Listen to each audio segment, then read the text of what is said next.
working on here are Japanese Kimono Dolls. It's a very old, several hundred-year-old art form in Japan. It was started by monks who they didn't want to waste the fabric made for the upper classes kimonos, very expensive silks and whatnot, metal, gold brocades. So they would take the scraps of the fabric, carve wooden bases, carve grooves into the wood, and then apply the fabric into the grooves.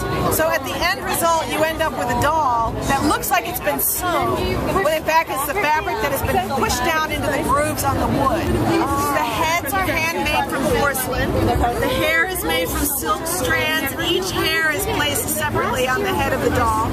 The faces are painted with a Japanese paint called gofun, which is made from ground oyster shells and vegetable-based dyes. So all of this is all handmade. The patterns, the fabric is chosen each year separately. There's just a handful of doll schools in Japan that make the molds themselves. Every year they decide on new designs, so they'll carve new molds.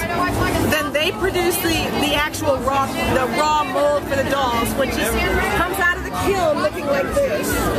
So as you can see, the first step we have to do is sand that wooden base down so that it's very smooth, because you don't ever want to feel any of the rawness of the wood coming through the fabric. You want to pick it up and have it feel like silk.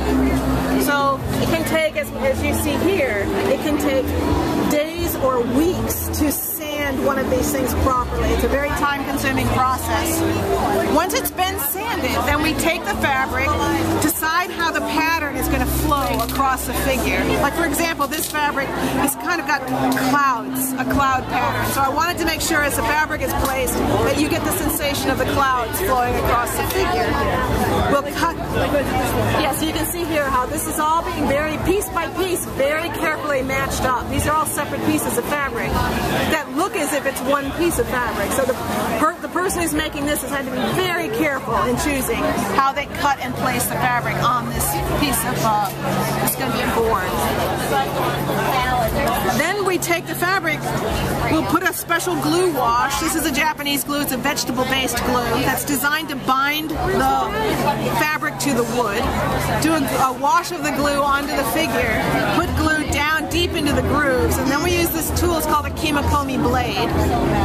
And we literally tuck the fabric, we'll cut the fabric and then just tuck it deep down into the grooves.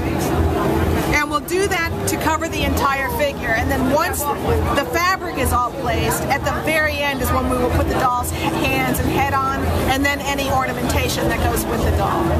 So it's a very time-consuming process. It can take weeks or months to just make one doll from start to finish, and no two of them are ever alike.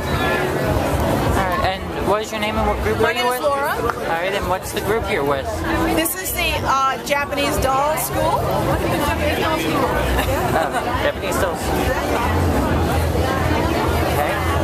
We have one of the world's only master level teachers living in this area, so it's her school, Akiko Kin. And you can see more about it on her website, What's as well as the school. Let me get you one of her cards. Alright, well, what's the website for the video? Since I'm recording. It's